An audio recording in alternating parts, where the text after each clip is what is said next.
This is a production of Cornell University. Well, it's so nice to see so many faces on this rainy Saturday morning.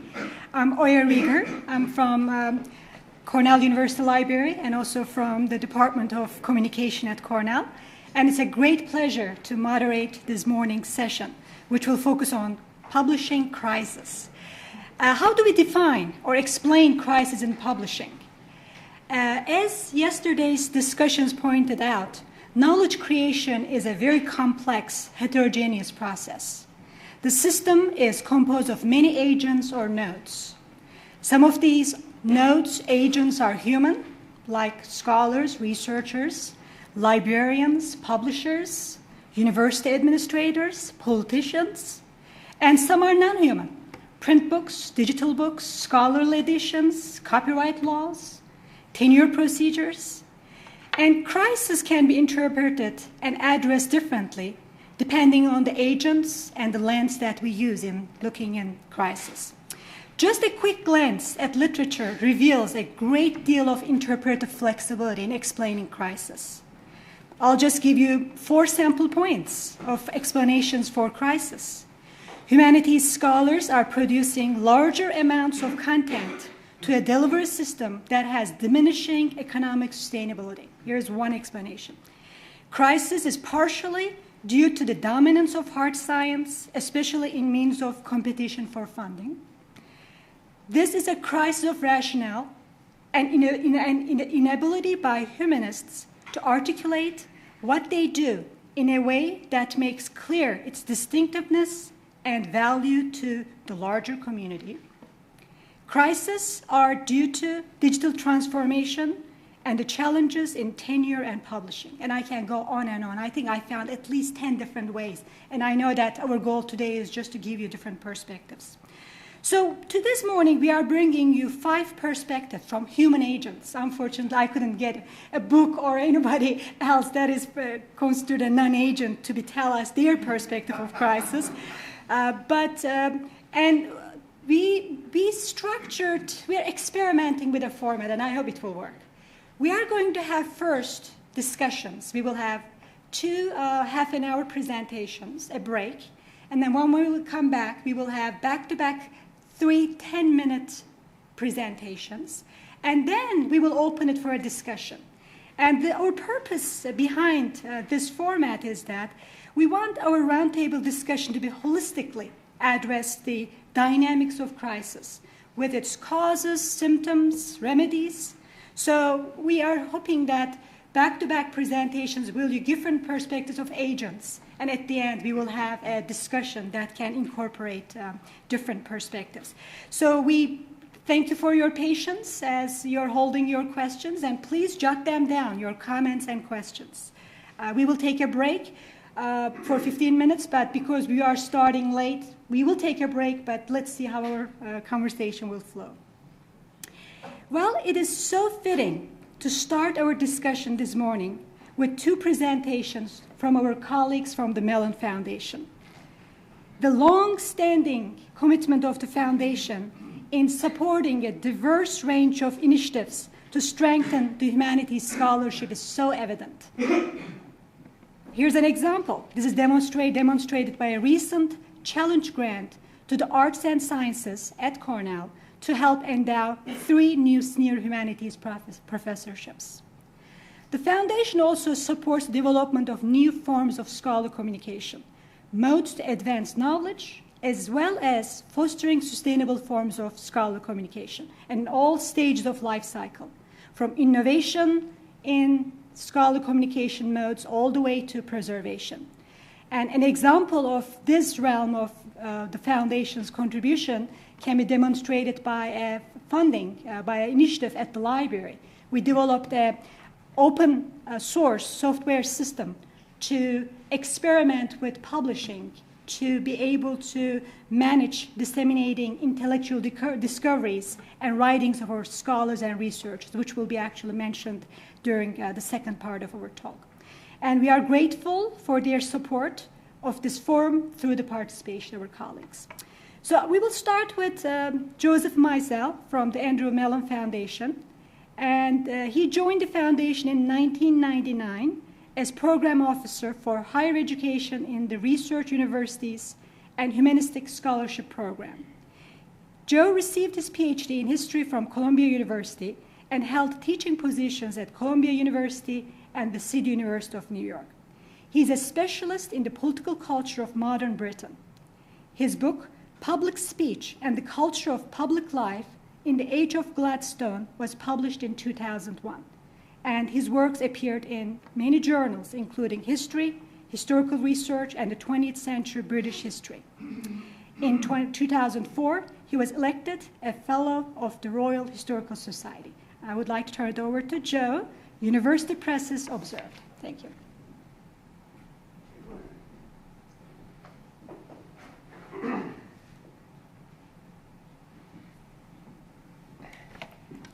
Thank you very much, Hoya. I understand that I'm to remain as fixed as I can possibly remain here in front of the apparatus. And so my natural tendency is to pace while I talk, but I'll try and restrain it. So Ann Kenny opened the conference by mentioning the MLA and Ithaca reports and the seeming proliferation in recent years of reports, essays, and conferences, such as this one, on the subject of scholarly publishing suggests that this is a particular period of concern, especially given their frequent invocation, as Oya just mentioned, of the word crisis, defined variously. That university presses are the subject of such intense focus and critique owes to the fact that as a class, they remain the most prestigious and professionally recognized publishers of scholarship. They are part of the academy, not simply publishers for the academy. Compared to the growing slate of specialized academic, commercial academic publishers, which I think is a subject worthy of study in its own right, university presses give greater emphasis to editorial excellence than to the bottom line, though as nonprofits are tax exempt. But these conditions have had consequences for the press's mission and operational scope, as well as their financing. One way to gain greater historical perspective on these matters is to return to a set of older reports on the state of university presses that were produced between 1929 and 1979.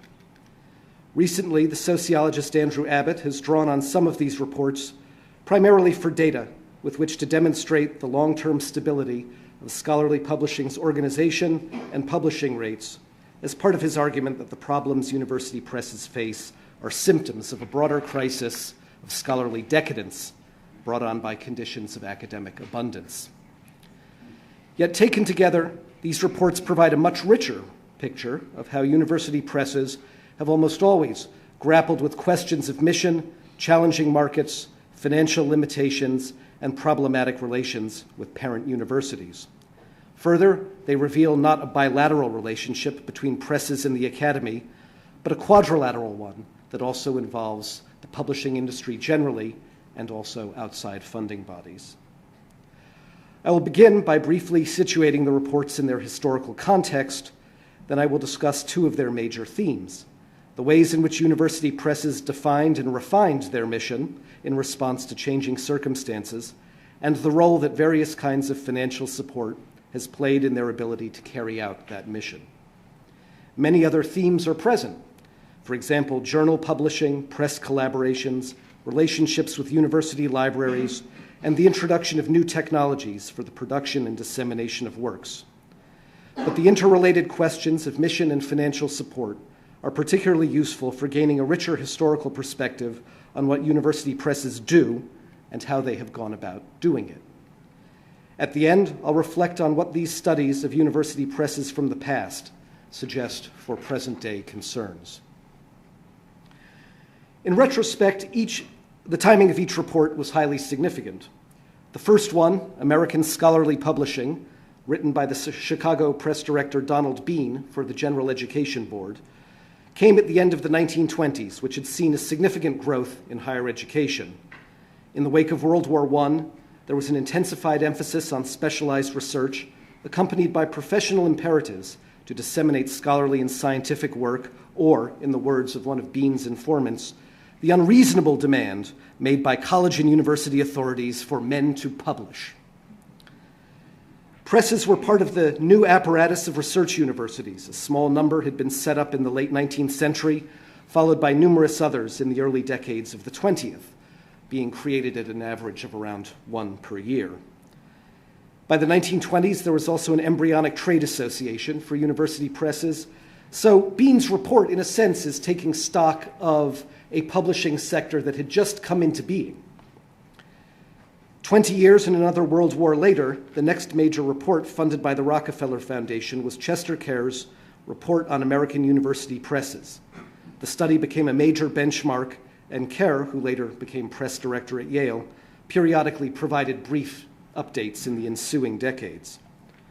World War II, as we all know, had demonstrated to an unprecedented degree the work that scientists and scholars had done was of national importance, and federal investment in higher education became a substantial component of university revenues thereafter.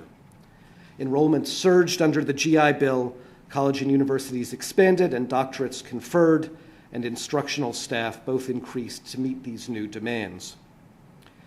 The publishing industry generally had also transformed after the war. There was a boom in books, especially a growing demand for, and hence profitability of, popular books. Trade presses, as a result, began to publish less serious nonfiction, especially of the more scholarly kind. University presses, therefore, increasingly were becoming the principal means for dissemination for many fields of knowledge. The next report, the 1959 Problems of Scholarly Publication in the Humanities and Social Sciences, prepared by the intellectual historian Rush Welter for the ACLS Committee on Scholarly Publication, came on the heels of another watershed in higher education, the launch of Sputnik and the subsequent National Defense Education Act. Also, this was a time when the first generation of the baby boom was reaching college age, leading to a further growth in enrollments and the need for colleges and universities, especially public ones, to expand further. In this environment, the focus of the report was on whether the results of research were being made available in an effective manner for both the national interest and the professional requirements of academic careers. University presses continued to be established in the 1950s and 1960s as the growing universities sought to raise their status as research institutions. The system seemed to be able to absorb this. The general growth in higher education extended to libraries, and by the mid-1960s, it was estimated that 1/4 to 1/2 of university press sales were going to libraries. At the same time, trade houses, swept up with expansions, mergers, and ultimately acquisitions by media conglomerates, continued publishing fewer and fewer books of a scholarly character, increasing opportunities for university presses to include such mid-list titles. The 1967 AAUP study, To Advance Knowledge, a handbook on American university press publishing, was produced right before things started to fall apart, not least on college campuses. And it reflected the high watermark of higher education's affluence and idealism. It was the peak of the belief in the ability of expert knowledge to bring health, prosperity, freedom, and cultural richness to the world. The author of the report, Gene Hawes, saw the crisis faced by university presses in this set of circumstances as one of meeting ever-increasing demand for the products of university presses with limited financial and personnel resources. Then, the polarizing campus conflicts of the late 1960s and early 1970s raised many questions on all sides about the nature and aims of the academy, the structure of its institutions, and its purpose in relation to the wider society. The nation entered the era of stagflation, federal support for higher education contracted, and college enrollments began to decelerate. Colleges and universities cut budgets, including their support for presses, and in addition, library expenditures were also cut, book acquisitions suffering doubly from the rising cost of journals that began during this period. Here it seemed was a genuine crisis for which in 1975, a national inquiry into scholarly communications was called into being by the NEH with the support of the Mellon and Rockefeller Foundations. The inquiry's report, issued in 1979, concluded that yes, there was a crisis, The expansion of university output over the previous decades was probably not sustainable, and journal prices were a problem. Even so, the inquiry concluded that the crisis was not as dramatic as some were claiming. Taken together, these reports convey two central features of the history of American university presses.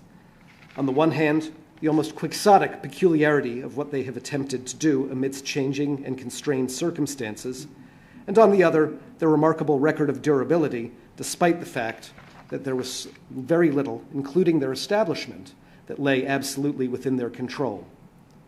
To explore these matters in greater depth, I want to turn now to how the reports considered the questions of university press's mission and their sources of financial support.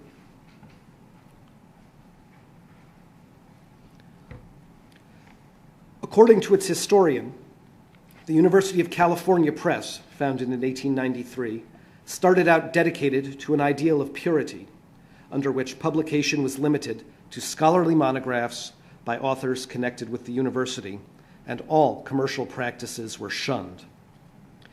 Yet later, the goal of having a press as distinguished as the rest of the university led to the abandonment of all these original principles.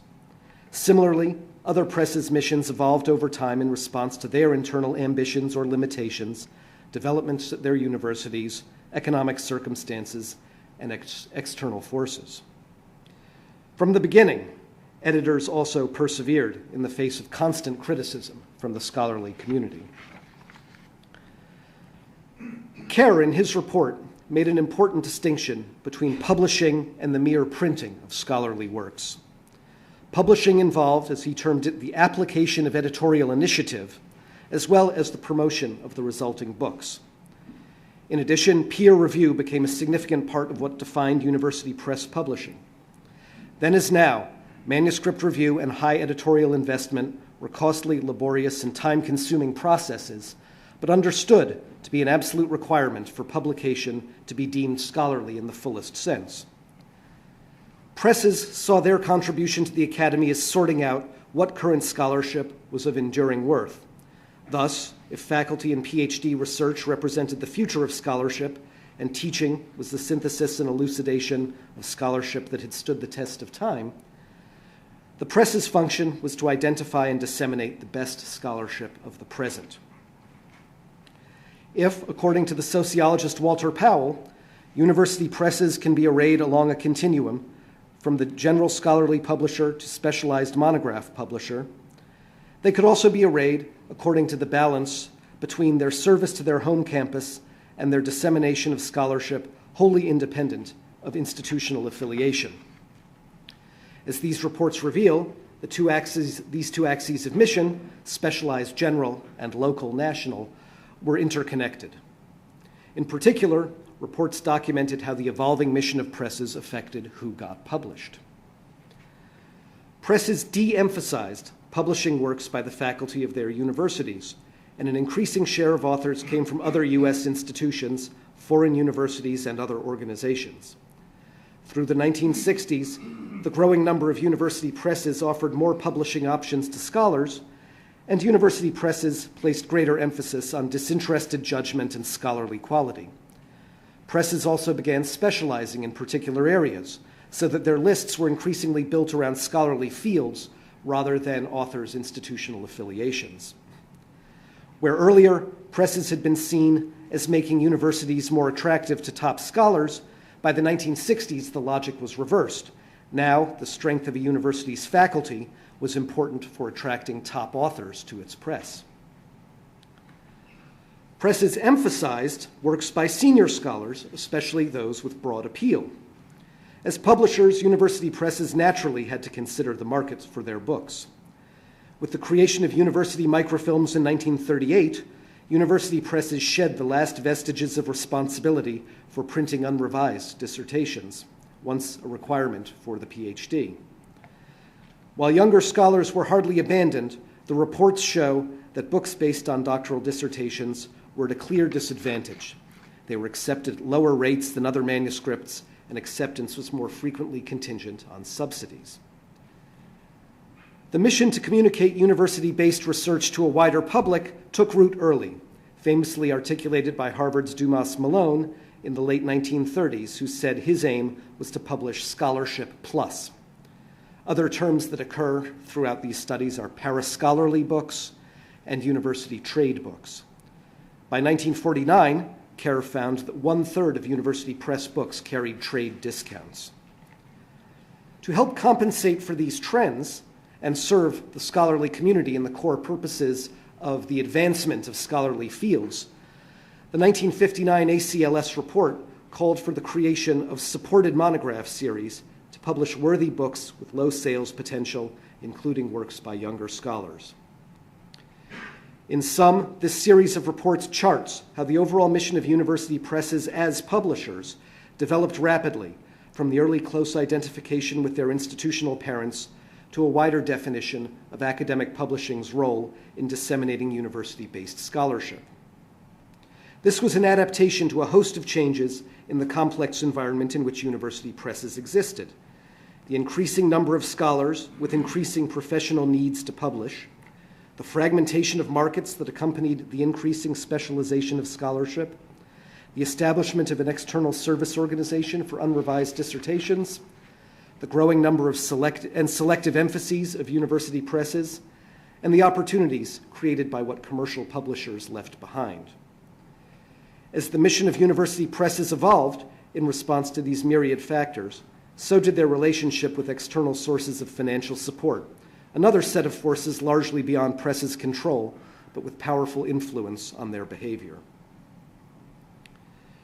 Financial concerns are hardly new to presses or to universities, and there's much that hasn't changed since 1929, when Bean listed the following constraints within which university presses had to operate. The costs of printing scholarly works increased at a faster rate than the average cost of printing generally. The resistance to price increases was greater for scholarly publications than for other kinds. And the market for scholarly materials did not hold the same potential for expansion as the market for ordinary commercial books. But Bean was careful to put financial issues in perspective. As he wrote, "The cost of publication is a minor factor compared with the cost of the production of research, and the significance of prompt publication too vital to scholarship to permit inadequate facilities." In one way or another, all of the reports on university presses that followed Bean dealt with the tension between the larger importance of publishing scholarly works and the financial obstacles that university presses had to surmount to that end. It was clear from early on that presses did not have access to the resources necessary to fulfill the purposes for which they were originally established. Kerr notes the idea, discussed in the late 1930s, of setting up endowed houses, as they were called, though he correctly recognized that such endowments were probably not to be expected. Thus, the reports viewed various forms of underwriting as essential for the press's ability to carry out their special mission. In addition to revenue from sales, the sources of support for university presses and the books they published have probably changed not too much from those that Bean identified in the 1920s. Regular appropriations from the university, departmental contributions for specific projects, gifts from donors, additional contributions from authors, scholarly societies, foundations, and other agencies. Data collected by Kerr showed that universities' direct general support, excluding indirect support for things like space costs or accounting services, averaged 5.5% of press's total income. Another 3.5% of income came from various sources as in the form of subsidies for particular titles. So although subsidies were hardly the largest source of income, they contributed to university press's ability to provide the extra editorial attention and bear the special production costs required by scholarship and the kind of thing that actually defined what university press publishing should be. So with respect to subsidies for general operations of the presses, this was an article of faith among the reports. According to Kerr, so long as a press maintains its standards, it is going to need financial assistance, and the bulk of that assistance, in my opinion, has to come from the parent institution directly or indirectly. Similarly, the 1959 ACLS report made clear that by its very nature, scholarly publication could not realistically be expected to become self-supporting. And even in the affluent 1960s, subsidies were said to be not a question of whether, but of how much. But if the need to subsidize presses was a tenet common to all these reports, they were also careful to argue that presses had a responsibility to conduct their business in terms of both practices and products to a very high level. According to the 1979 National Enquiry Report, in principle, the case for subsidizing scholarly communications is undeniable. In practice, however, the size of subsidies and the selection of recipients must be decided on a basis that makes sense to donors as well as to scholars and presses. The first requirement is for presses to demonstrate that they are using their resources effectively and imaginatively. This echoed the statement made by Bean 50 years earlier that university press publishing should be defined in terms of what he called an efficiency that could not be measured solely according to commercial criteria. Subsidies for individual titles were also an important category, and they were justified with respect to the production costs required by the nature of scholarship or to cover losses where sales were likely to be low. Now, some colleges and universities without presses of their own made publishing funds available to their faculty members. But this was seen from early on as a piecemeal and ad hoc way of supporting the enterprise of scholarly publication. Individual authors also provided funds of their own to support publication of their books, although by the late 1960s, there was an emerging consensus that authors should not have to bear this burden. The 1959 ACLS report was particularly vigorous in deploring the practice of accepting manuscripts contingent on subsidy. It recommended the creation of a large general fund, as it said, to support publication of monographs. This idea was not unlike the endowed houses floated in the 1930s, but also there was no mention of where the money was going to come from. As Kerr noted in 1949, however, help from foundations is an answer put forth frequently. In the early part of the century, some foundations had provided support for particular presses. But Kerr was also clear that foundation support should never replace general university support. He wrote, "Any foundation should ask two questions before giving added financial support to university press publication. Is the parent institution providing its share of such support, and is the press capably and professionally managed?" The reports generally saw foundation funding as most appropriate for title subsidies rather than for general press operations. Foundation grants were an increasing part of press's income in the 1940s and 1950s, but a succession of initiatives by major funding bodies beginning in the mid-1950s took this to an entirely new level. From 1956 through the mid-1960s, the Ford Foundation awarded a total of around $2.3 million to 35 large university presses. This was explicitly not to relieve the universities of responsibility for supporting their presses, but rather for the production and editorial expenses of books in the humanities and social sciences, including those by younger authors, that were especially difficult or costly to publish.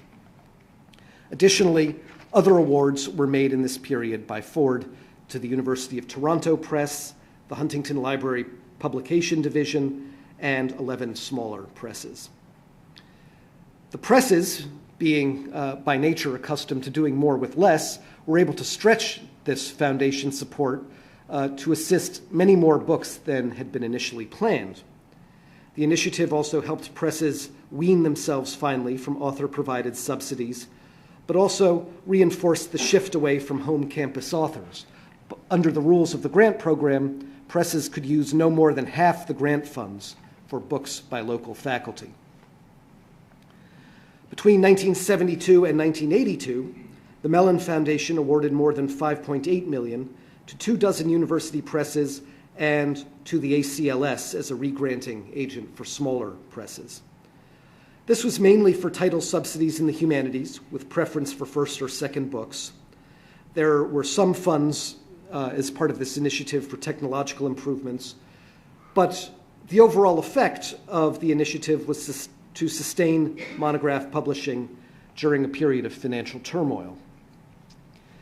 Between 1977 and 1996, the NEH awarded $7 million to support publication of scholarly books, yet reinforcing the press's preference for broader-ranging works by senior scholars, revised dissertations and other narrowly conceived monographs, its brochure stated, are unlikely to prove competitive unless they are of high quality. These initiatives certainly had an impact and were missed at their end, but it is also true that their effects were mitigated by their structure and timing. They helped sustain a publishing system grappling with relative, then real attenuation of university support. But collectively, they did not do much to strengthen or transform the university press sector for the long term. Now let me try and make some concluding remarks. The reports published over the half-century between 1929 and 1979 show university presses to be a species of publisher that was as limited as it was distinguished by its particular environmental niche. Overall, the reports suggest that the members of this species did their work well and, in relation to the vast scale of U.S. higher education and the publishing industry, performed a valuable service out of proportion to their collective size. Yet, the same specialized functions that university presses evolved in response to shifting large-scale forces over which they had little to no control, trends in scholarship, government policy, higher education, publishing, and technology, also generally gave them little room to maneuver within their environment. With respect to the position of scholarly publishing today, it may be observed that notwithstanding the continuities Andrew Abbott has emphasized in his paper, the role university presses play in academic life has been a work in progress, continually shaped by competing imperatives and sometimes contradictory forces. Established for a special purpose, but not like the proposed endowed houses, supported to the extent that would allow them to disseminate only the most meritorious research, university presses have had to operate in an opportunistic mode, albeit highly constrained in the range of opportunities they could pursue. Conceived of as an essential part of the academic system, the press's struggle within that system has been virtually continual. Like their more recent successors, many of the reports from 1929 through 1979 address themselves in various ways to perceptions of crises, even if they generally tend to conclude that the underlying strengths and genuine opportunities outweigh the current challenges. That the 1960s appear as a golden age for scholarly publishing, as they were for faculty hiring and salaries, is because, in a seeming exception to the general rule, the forces that most affected the press's peculiar constitution operated favorably rather than otherwise. That unusual set of circumstances is therefore misunderstood as a paradise lost. Except for that comparatively brief period in which lavish support for higher education generally floated all boats, university presses have had to pretty nearly always sail close to the wind. The typically foreshortened perspectives on the crisis in scholarly publishing, like the critiques of university press business models as structurally flawed, obscure the fact that collectively presses have been remarkably resilient, preserving their narrowly defined functions that justify their existence, yet successfully adapting to changing conditions over time. Similarly, the idea that in recent years presses have descended to base commercialization requires some historical reframing. Presses have embraced publications that are not strictly scholarly as part of their mission from early days, not simply on financial calculation, as critics may allege, but on the entirely legitimate view that there is a value in communicating ideas bred in the university to a non-specialist audience. The reports also document how, as the Academy expanded, the connections of scholars and institutions to presses, and vice versa, became ever more attenuated.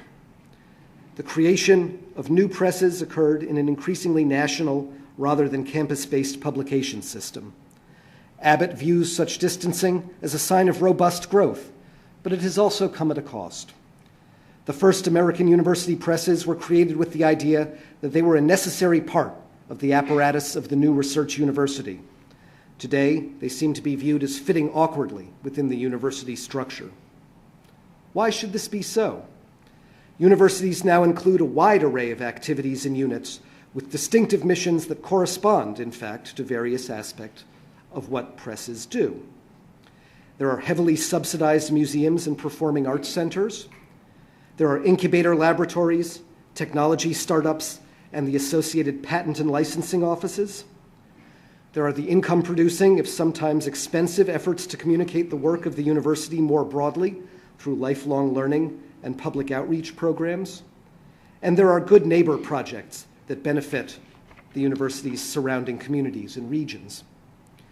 One could also note in this connection the massive investments once made by universities in the failed effort to create new revenue streams from the internet content that they would produce. This suggests that both presses and their parent universities stand to benefit from a greater recognition of their mutual ties and obligations, while sharing a mixed and broad view of what constitutes their contributions to academic work and cultural life. This is not to say that presses need to return to being service outlets for their home universities. This model didn't survive very long in a much more limited academy, and it would certainly not be viable in today's academic ecology. But it stands to reason that closer partnership offers more opportunities for both parties than keeping each other at arm's length. Universities and funding bodies ought to think responsibly about the press's pivotal role in sorting out the current value of scholarship in the humanities and interpretive social sciences, and their outsized role in the academic careers and reputations in those fields. Emphasizing short-term, bottom-line measures of performance in relation to scholarly matters is not consistent with the mission of universities. Presses must remain able to disseminate scholarship in the formats that the fields in which they are active recognize and require. There is a particular role for universities, funding bodies, professional societies, and other related organizations to assist academic fields in which the publications necessary to advance scholarship are the most expensive or the least marketable.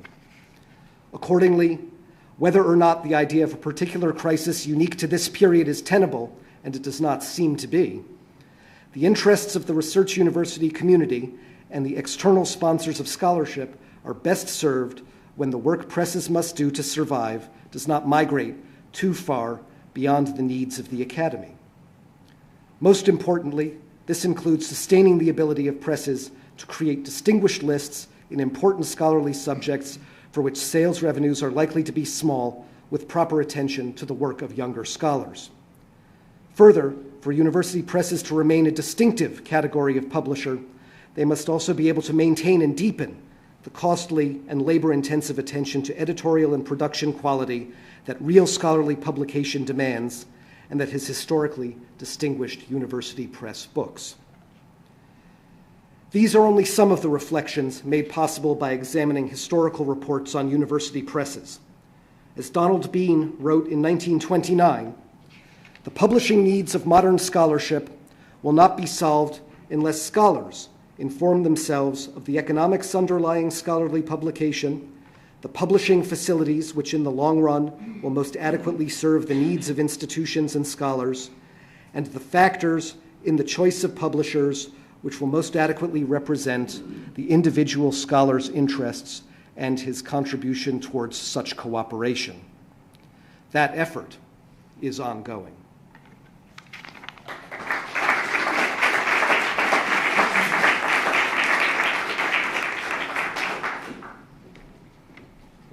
Thank you, Joe.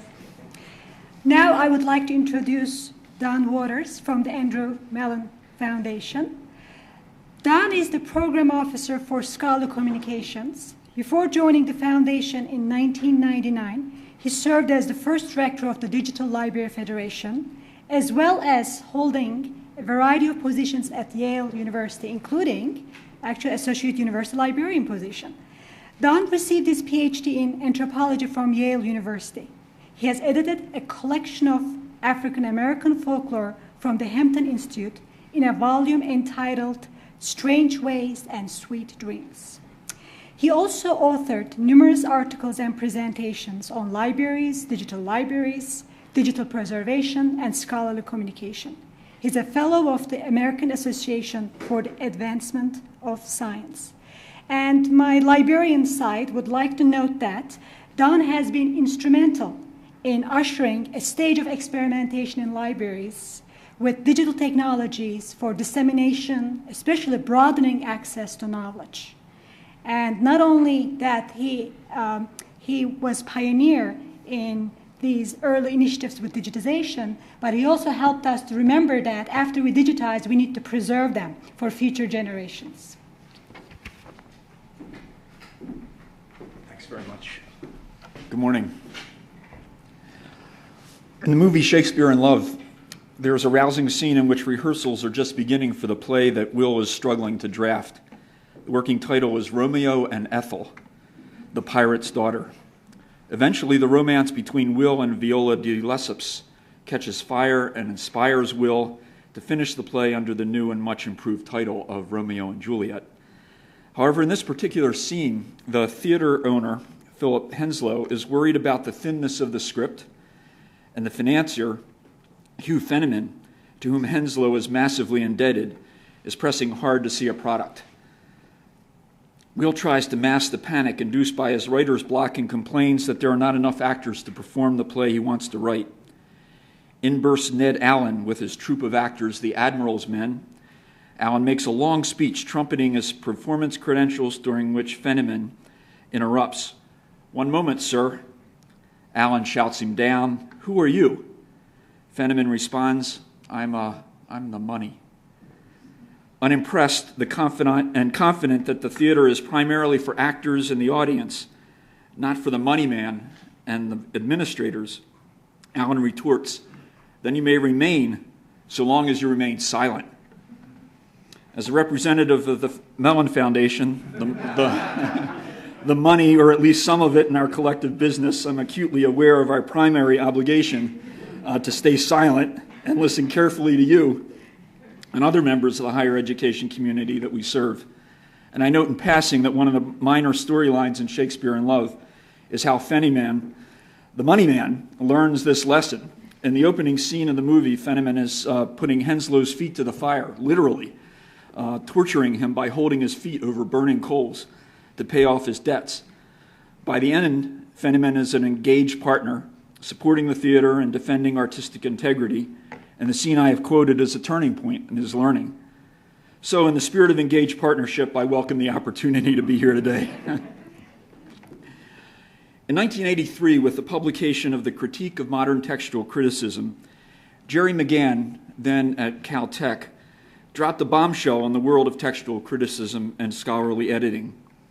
By asking tough, hard questions about the social, institutional, and collaborative factors in the creative process, the critique unseated the prevailing structure of attention that documentary editors of literary works gave to the author and the author's intentions.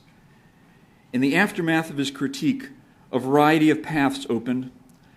Scholars began vigorously exploring new ways of conceptualizing scholarly editions in general, and this activity in turn helped stimulate new ways of conceptualizing archives and special collections of primary sources and how they could be incorporated in research, teaching, and particularly in the edition-making process. Many of our current interests and concerns in the humanities and higher education, our fascination with the glamour of digitizing, our fear in the age of Amazon and Google that special collections may be the most, if not the only, distinctive quality of research libraries, our desire to expose hidden collections, our wrestling match over whether libraries are becoming publishers and publishers are becoming libraries. All of these issues can be better illuminated and understood when seen in the light of the revolution that McGann helped articulate and stimulate 25 years ago. Why? The answer is that so much of what currently qualifies as digital humanities or digital scholarship is really digital edition making. In this forum on publishing in the humanities, we have been asked to consider another major concern. What new modes are there for scholars in the humanities to disseminate their work as opportunities for monographic publication with university presses seems to contract? In his paper, Joe has put this so-called crisis of the monograph in historical perspective.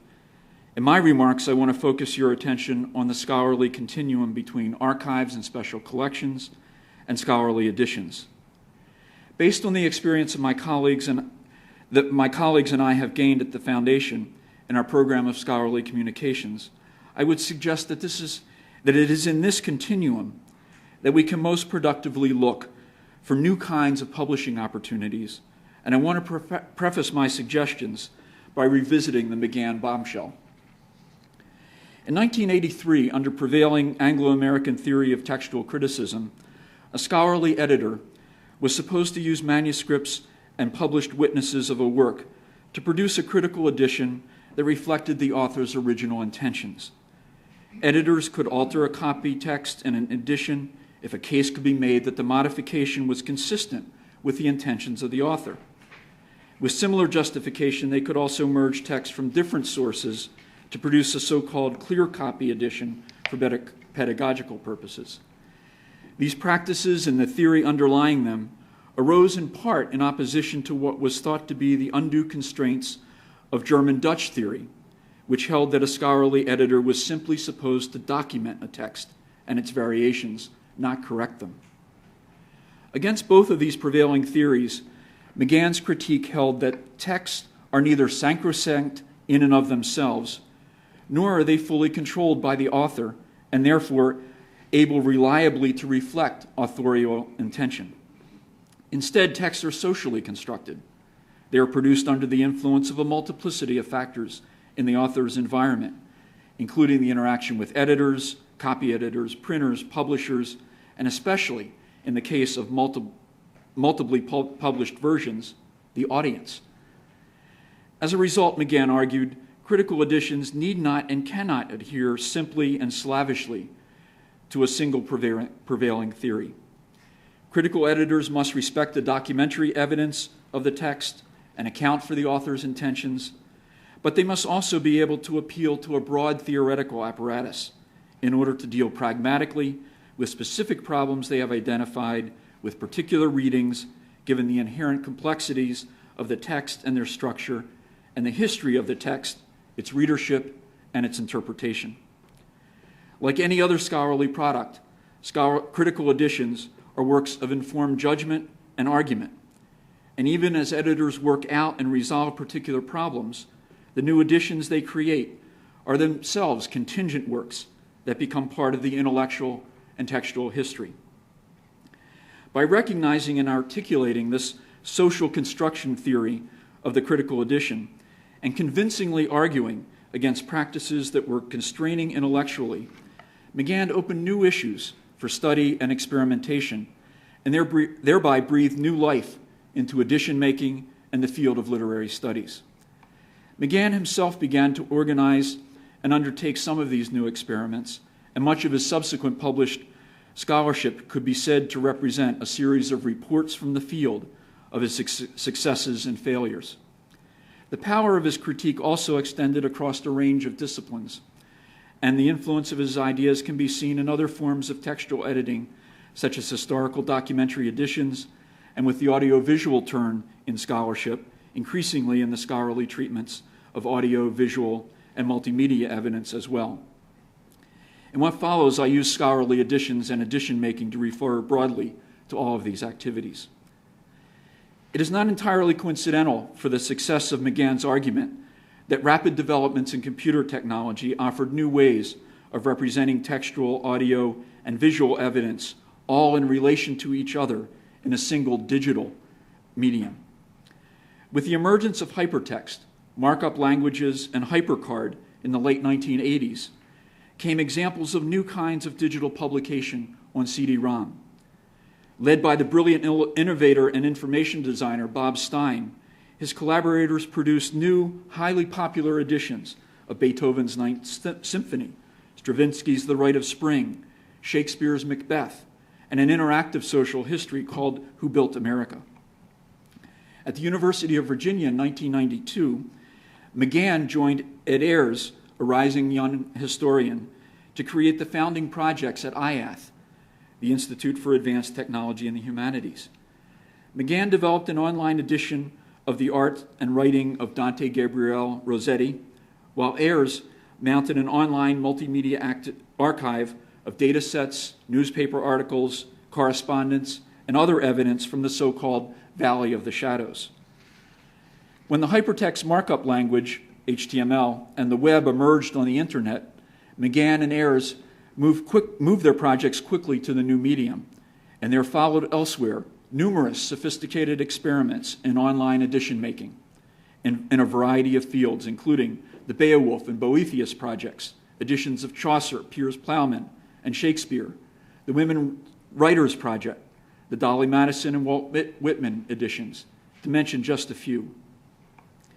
As these and other experiments proliferated, grander ideas emerged for new forms of scholarly publication that combined editions of primary source evidence with other types of scholarly products.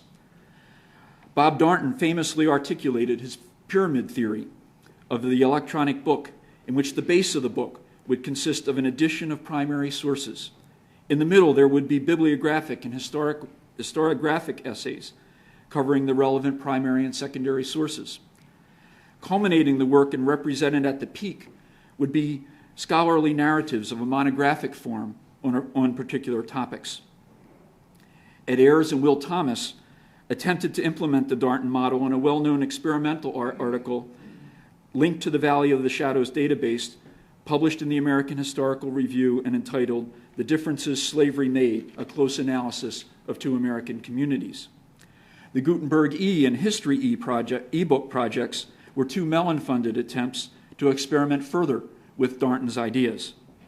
However, all these high-profile and ambitious projects were difficult and costly to accomplish, and although the published evidence bases supported the argument of the linked monograph work and could be pedagogically useful, they tended to be highly selective, tailored to the particular scholarly argument, and not particularly useful to researchers working on related but different topics. Pushing limits with mixed success, these projects overshadowed the steady progress being made elsewhere in using digital technologies to develop McGann's ideas and produce new and useful types of scholarly editions. Of course, there have been other, even more extreme notions arising from the application of technology to humanistic research. Among my favorites is the big just statement. Let's just digitize everything. Another is the related assumption that full-text indexing and search of what exists digitally can supplant much scholarly analysis and judgment.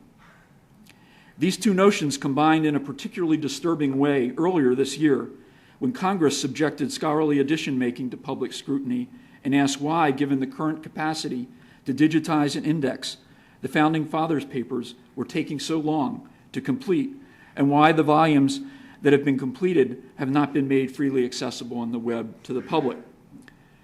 Rather than a nuanced and positive reply, the formal responses by editors and publishers were highly defensive, and in some ways the responses were even more disturbing. We have learned so much in the last 25 years about edition making in the digital environment and how to organize and divide the labor that we should have been able to satisfy public demand for access to these historic papers by offering free access to facsimiles of the original documents and out-of-copyright transcriptions where they exist, without appropriating rights to the annotation and other parts of the critical apparatus that represent painstaking scholarly work. So where, in fact, do we stand today, 25 years after McGann's critique? Where should we look for opportunities for new kinds of publishing outlets? I have 5 suggestions. They are all based on my experience in the scholarly communications program at the Foundation, and I draw from the portfolio of Mellon-funded projects for illustration.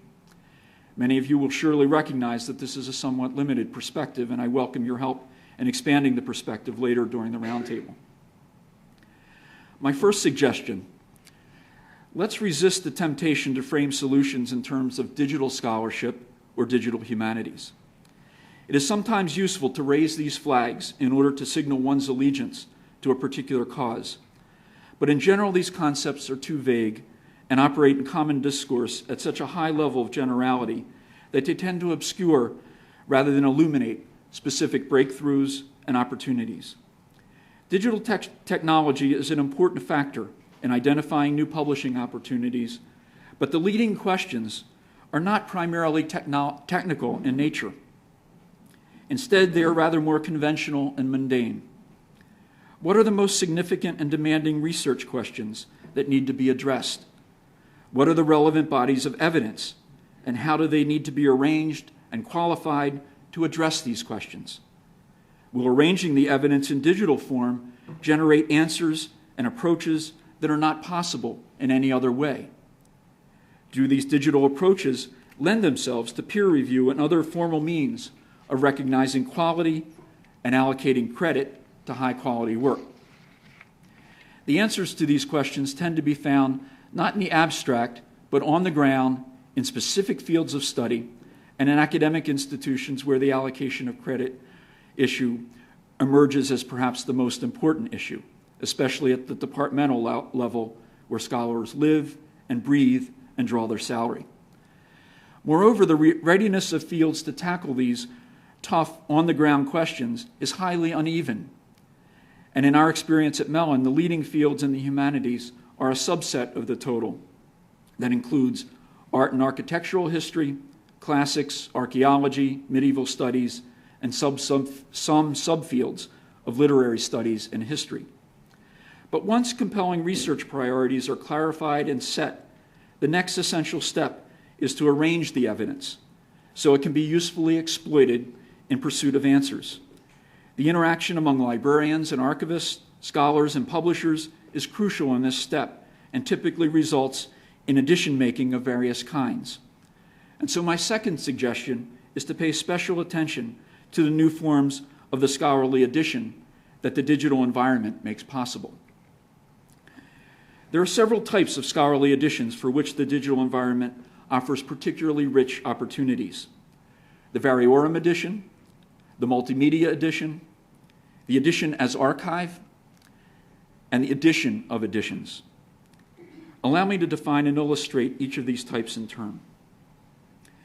Arranging various texts of a work in print or in a printed variorum has been accomplished to useful effects in some cases, but is generally difficult and awkward, particularly compared to the facility with which the task can be accomplished online.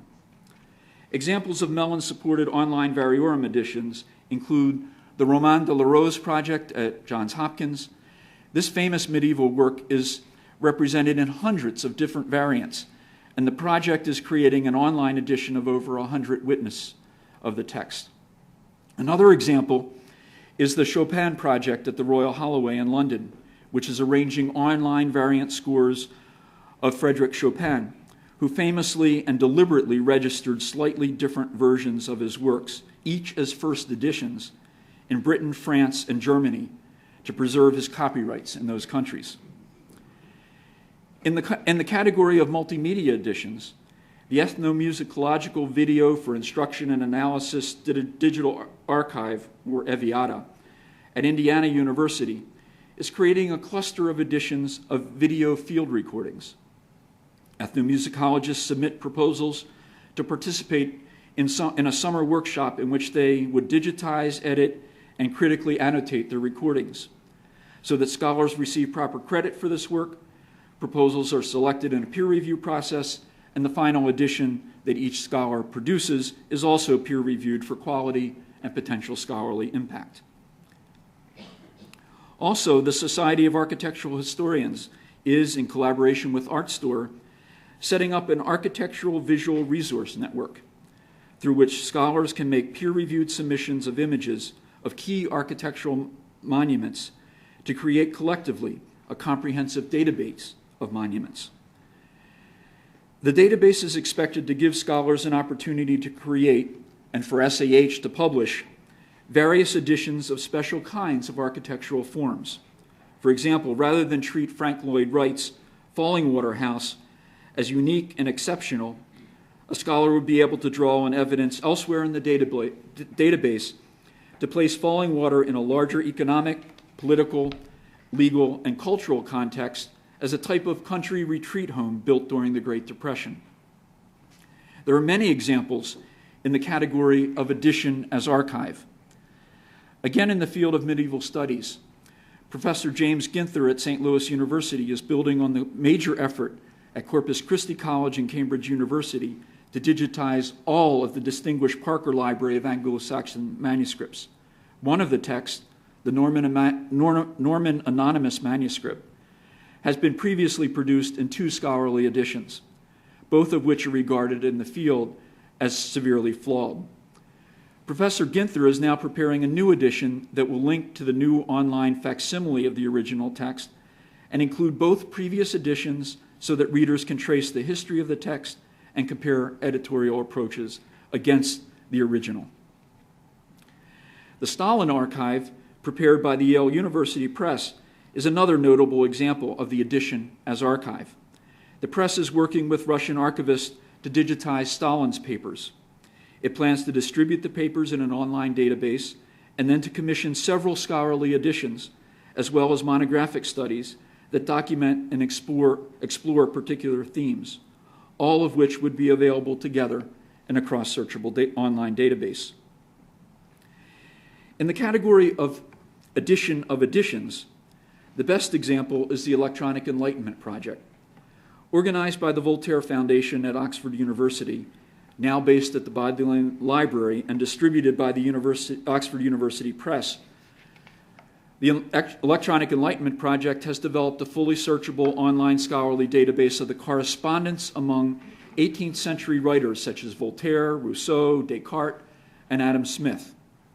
The database now includes 53,000 letters, 6,000 correspondence, 230,000 scholarly annotations, and 80,000 records of early document sources. Most of this material has been drawn from previously published print document sources, but most of this material has been drawn from, but the database makes it possible to review all correspondence on particular topics, on a particular day, or in other arrangements that would be extremely difficult with access only to the editions in print. Future plans for the project include accepting peer-reviewed contributions of new editions of letters, which would be available only online. At the University of Virginia Press, the Rotunda imprint, which specializes in the publication of online documentary editions, it is also building an online edition of editions of the Founding Fathers papers. My third suggestion is to exploit further the rich continuum between the raw materials as they exist in libraries, archives, and other collecting organizations, and the various types of scholarly editions, all of which arrange these materials for scholarly use. Earlier, I mentioned the potential utility of separating the online distribution of facsimiles of original documents from the distribution of the scholarly apparatus resulting from the edition-making process. The online environment is especially well adapted to supporting divided and distributed processes, and much more attention needs to be given to particular publishing opportunities that arise in the process of edition making. Several specific examples come to mind. Several of the projects I have described are structured in ways that lend themselves to small, discrete contributions. In the Architectural Visual Resource Network of the Society of Architectural Historians, individual scholars are encouraged to contribute images which are reviewed and credited, and as the database expands, they will also be encouraged to edit meaningful clusters of these images. Similarly, the Eviata project encourages submissions of video editions. And the Electronic Enlightenment project is planning to encourage scholars to contribute individually edited letters. And both the Romain de la Rose and the Parker projects are expecting scholars or teams of scholars and graduate students to contribute individual editions of the works in their databases, just as Professor Ginther is doing for Parker's Norman Anonymous. All of these kinds of contributions represent mini publications that distribute scholarly labor in the interest of a larger objective while expanding the publishing opportunities for individual scholars. However, it's important to note that they build on a new division of labor in the edition-making process that separates the building of a database of facsimiles from the process of transcription, translation, and annotation that is very different. And this division is very different from the highly centralized edition-making processes to which we have been long accustomed and which Congress properly criticized. I would also note in passing that structured in this decentralized way, these contributory processes of preparing primary source evidence for scholarly use closely resemble the structures that have emerged in the sciences for managing genomic and astronomical data, and which have contributed greatly to the growth and popular appeal of these fields. As they are working on the Parker manuscripts, project staff have observed another kind of opportunity for publishing in the humanities. Often these staff make small but critically important discoveries when they are handling manuscripts page by page in the digitization lab. Pages may have been miscollated in a previous binding, and this mistake gone unnoticed. Glosses in a common hand may also be observed that connects two manuscripts that had previously been thought to be unrelated. Similar discoveries are being made in other projects, and it's important to communicate them in a timely way to the wider scholarly community, especially if they affect online usage. The discoveries cannot wait for the staff member or a colleague to write a monograph or for the appearance of the final edition in which the discovery might be noted. Indeed, given the division of labor, the staff member who makes the discovery may not even be involved in the processes that eventually result in these kinds of publication.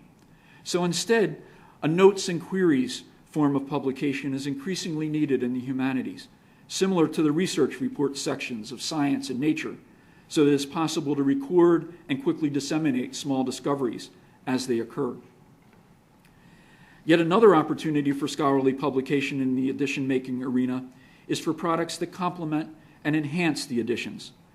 For example, a large task in editions of historical documents is the identification of personal names, disambiguating people with similar names and connecting formal and informal names to the people to whom they refer. For editions that cover the same or overlapping periods, a common database of names, or a prosopography, would be immensely useful and a time saver for the editors.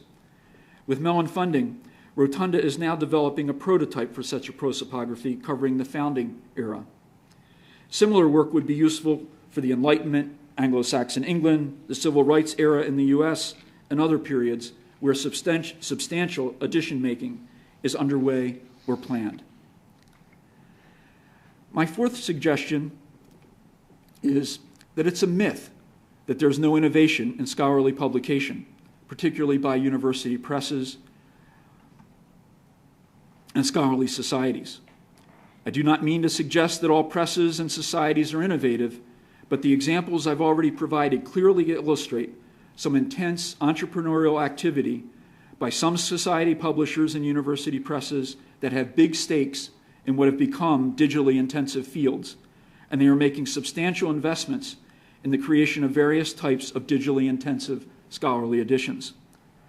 Rotunda is specializing in documentary editions. Oxford University Press is distributing the Electronic Enlightenment. The Yale Press is managing the Stalin archives. The Society of Architectural Historians is supporting the Architectural Visual Resource Network.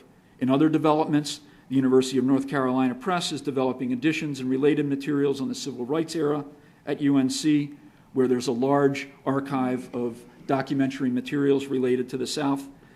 And the Johns Hopkins Press is working with the Romain de la Rose project. More certainly needs to be done. Especially urgent is the development of a standardized online infrastructure of tools and other support for the edition-making process itself. And Yale and Rotunda are collaborating on elements of that infrastructure. In any case, The involvement of society publishers and university presses is critical. Libraries are critical too, more on that in a moment, but it's the presses and society publishers that have the skill and apparatus for creating markets for scholarly publication and for organizing peer review processes. They also possess many of the business skills that are necessary for generating income from a broad audience to create and sustain ongoing publications. Finally, I would suggest that the expansion of evidence-based teaching and research, accelerated in part by McGann's critique, has led to a profound rethinking of special collections in libraries, archives, and other primary source collections. The key element in this rethinking for purposes of scholarly edition making has been in concerted efforts to expose hidden or largely unprocessed and uncatalogued special collections and archives. Libraries and archives have adopted a variety of steps to streamline processing tasks, largely taking the advice of Green and Meissner, who recognized the social nature of uses of these collections and urged that high-level guides be produced to help scholars understand the contents of the collections and that detailed cataloging follow only upon use and demonstrated interest.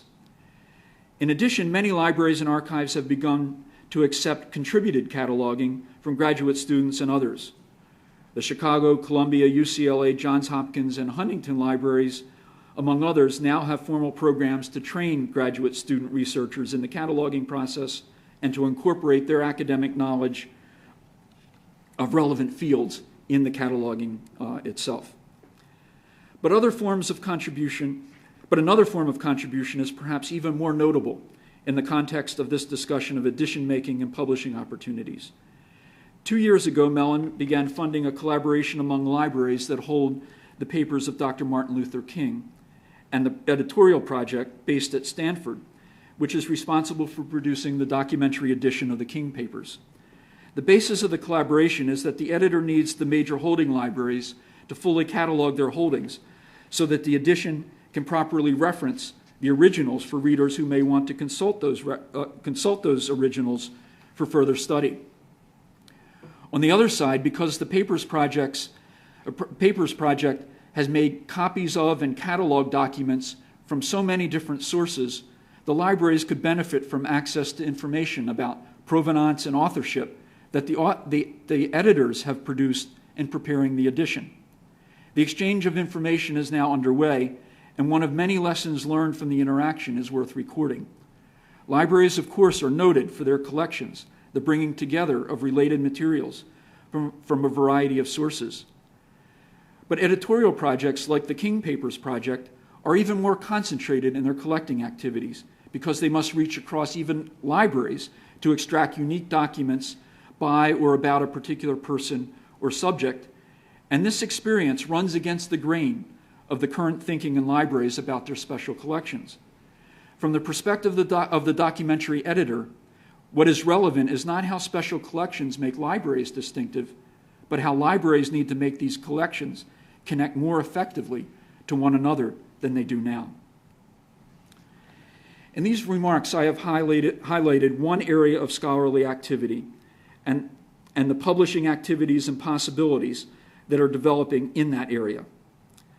At its most general level, the scholarly activity is really field building, the definition of imaginative, compelling research that engages a community of scholars in an extended program of knowledge building and dissemination. Imaginative, engaging research, however, requires an imaginative, engaging conception of the evidence needed to conduct the research, and a process of arranging that evidence so it can be usefully exploited. The arranging process includes scholarly edition making. 25 years ago, Jerry McGann helped reinvigorate edition making as a vibrant, engaging scholarly activity. If my thesis here is even close to accurate, the vigorous growth and the possibilities for continued growth of edition-making activities are just part of a larger story about the possibilities of field building in the humanities. Thank you very much.